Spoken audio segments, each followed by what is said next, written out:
Hey everyone, welcome back to another episode of the Kyle Guthro Show. I am your host, Kyle, where we will be diving into the identity framework when it comes to communication. Now, this is a topic that doesn't get discussed a lot because it could come off as a little bit touchy. And I promise to rattle all those cages, so don't worry. Grab your pen and pencil because there's going to be a ton of information and insights that I cannot wait to share with all of you. So let's jump into it. Old age question that we hear this one time again. So, what do you do? How do you respond to this?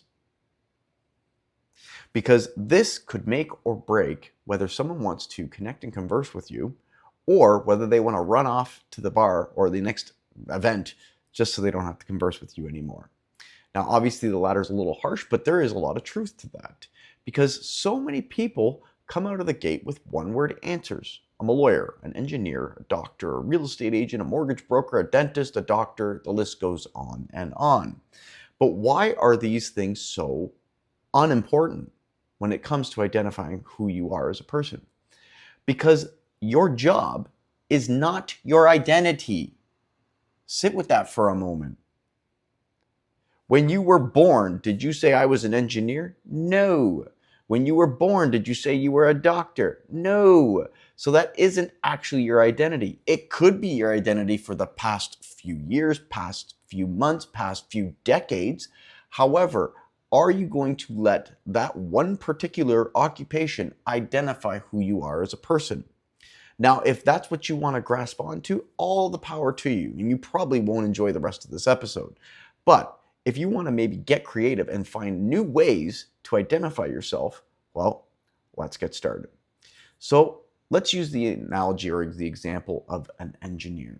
So if I was at a networking event, and I am not an engineer, but if I were to say, hey, what do you do? And I come out and say, hi, my name is Kyle. I'm an engineer. And I just left it at that. Well, that doesn't let the dialogue or the conversation go any further. But instead, what if you were able to provide a result because of engineering? See, engineering is the skill set, but what is the result that you're able to deliver for your clients or your customers or even your company? So let's digest this for a moment. And I've got some notes because this is very in-depth. So back to the engineering one. There's a difference between your title and your identity. See, so many people hold on to their title because it was something that they worked so hard for, especially if you had to go to 4 to 6 to 8 to 10 years of schooling. That's why you see people that actually say, I'm Dr. So-and-so. Now, not that there's nothing wrong with that, but that is something that you're grasping onto. Now, I get it. Don't come at me. You worked extremely hard for that. But I don't care. And I know that's harsh, but hear me out. If you were to say, I'm a doctor and I've performed this surgery once, do I trust or believe that you're going to do an exceptional job? Now, yes, you probably went to med school and you've done all the things that you needed to do to get you to the position. However, I would much rather have the knife in a surgeon's hand that has performed that surgery over 10,000 times. So see how that is a result because of experience rather than somebody that's just got the theory but not the practical. Obviously, it's a chicken and the egg because you need the theory to get the practical and you need the experience to get you need the practical to get the experience. But sit with that for a moment. So when somebody asks, what do you do? I'm just beyond an engineer. Let's do a network. So back to my networking example. I want to paint a picture. So let's start off with this statement. The engineer who knew everything but convinced nobody. Now sit with that for a moment. That's harsh, but there's a lot of truth to it. Now, engineers in the room, please don't come at me. I'm just using this as an example.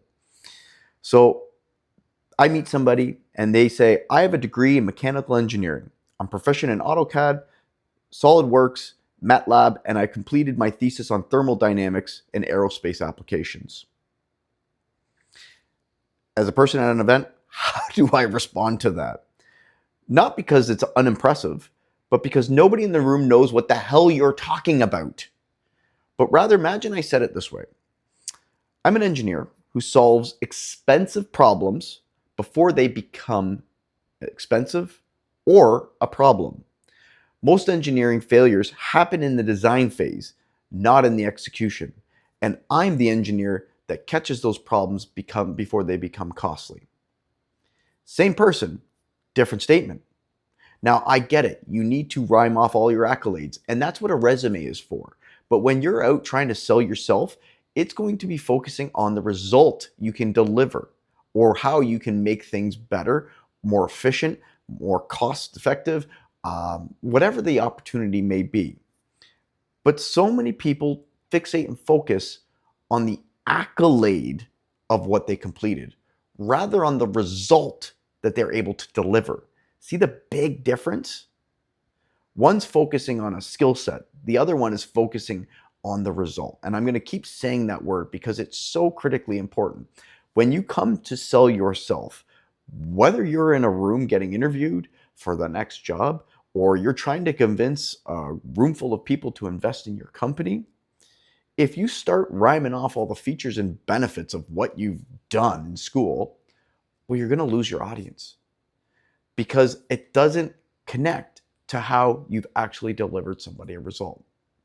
Because if I was a CEO of a company and I was hiring that next engineer, I want you to provide a concrete example of when you used your skill set with experience to deliver a cost savings or a benefit or made something more efficient, which in return saved my company or that company you worked for a ton of money.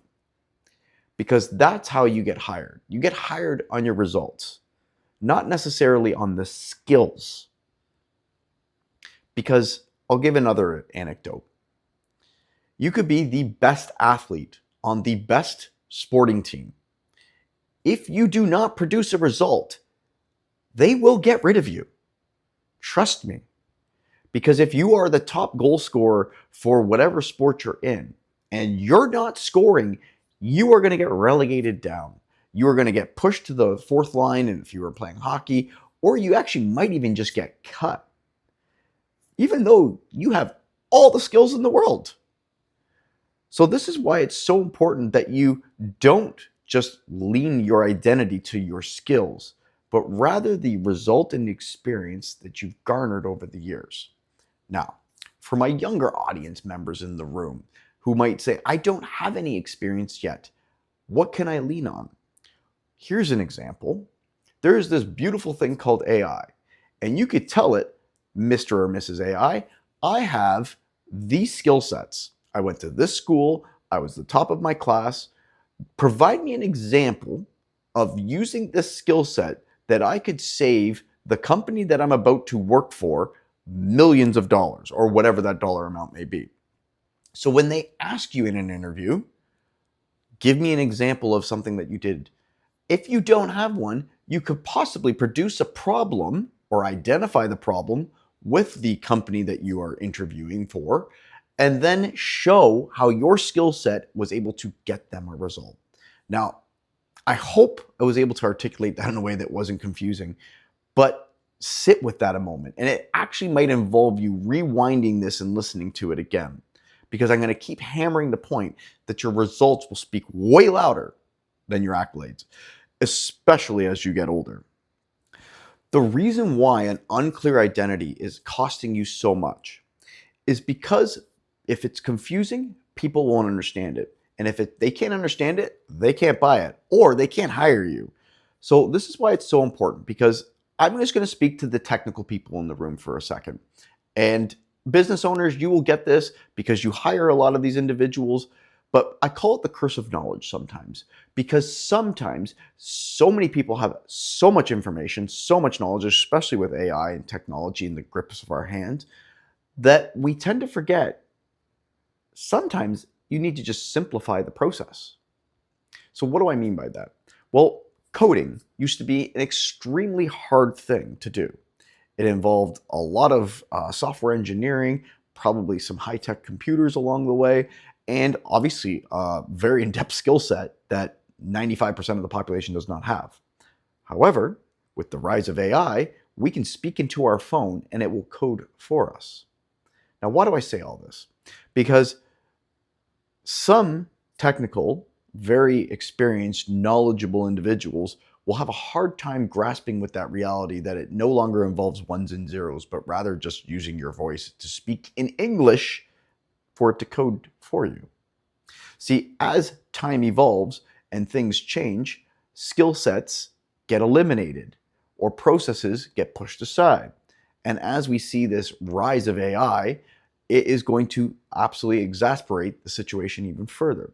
So for you, how do you make yourself stand out better than others? Again, leaning back on your results.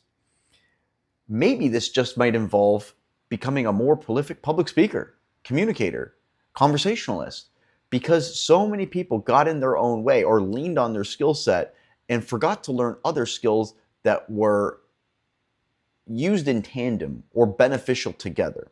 Because what good is it if you have all these skills, picking on engineers again, but you have this technically sound mind, absolutely brilliance in your space, but you can't even sell yourself in an interview because you don't know how to communicate properly. You've held on to this identity, but you've failed to realize that it is the results that get you that job opportunity, get you that next promotion, whatever the case may be. So I implore all of you to focus on selling yourself. Sell the result. But how do you sell the result? Well, for starters, you got to become a more prolific communicator. I know AI is going to make things a lot faster and a lot more efficient. However, until the day the robots start speaking on your behalf and standing in front of another person to speak for you, you're going to have to learn how to communicate effectively and efficiently. So I want to leave you with this exercise. Try this. This is where you need your pen and paper. Finish with these 3 sentences. I help who achieve an outcome so that bigger why. So another example. I believe that because of my expertise and my experience, I was able to get this company X amount of savings or X amount of time found or X amount of efficiencies, whatever that X might be. Your edge. What makes you different or better than everybody else? And please, I'm going to talk about this in another day. Let's all consciously work on removing jargon. None of these buzzwords in business actually serve anybody. And if you ask a bunch of the people that are using them, they don't even know what the hell half of them mean. For example, define 110%. When you hear somebody say, I give 110%, what does that mean? Again, it's a jargon. Focus on the result of what 110% looks like. So if I was in front of a CEO and I am trying to identify what 110% looks like in their business, I'm going to say, all right, Mr. and Mrs. CEO, here's what I'm going to do. These are the tasks that I'm going to complete and in the time frame that I was allotted with the money that I was given so that we are able to save the company $2 million by the end of the year. That is a result because of the skills that I used to get the experience. Now, I know this could be overwhelming for some, especially for those that aren't strong in communication. But I can assure you that if you keep practicing and focusing on your pitch, and just beyond, I'm an engineer that works at an engineering company, or I'm just an artist, or a real estate agent, that's another big one. I'm a real estate agent. Okay, congratulations. There's how many real estate agents in your area? Where I'm from in Toronto, there's over 77,000 of them. So like if I come out of the gate saying I'm a real estate agent, well, that doesn't really lead to an in-depth dialogue, does it? But if I were to say, I'm a top producing real estate agent where I've helped over 100 different families last year alone transact in over $15 million in real estate. I'm sharing a result, but I'm doing it in a way that it's not bragging or coming off as cocky. But if I were to say I'm the best real estate agent in Toronto, well, yeah, that's cocky. However, if you just state facts, and it all comes down to your delivery as well. Because if you come off with this arrogance or this I'm better than you, it does seep through. Trust me, people can tell. Do not be that person. Do not be that one-upper either.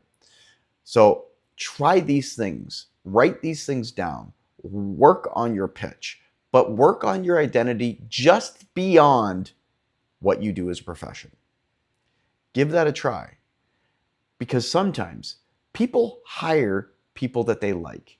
So if you're good at sports, or you like drawing, or you like gardening, or whatever the hell the other skill sets are, bring that into your identity beyond just the scope of what you do for work to make money. Because these can what lead to more opportunities. So in conclusion, I hope that this helps. I hope this resonates with all of you. If you have questions or you want me to dive into a further different topic, drop a chat. And as always, the only thing I ask in return is that you like, comment, subscribe, and share with all of those. Until next time, I look forward to seeing you in the next episode of the Kyle Guthro Show.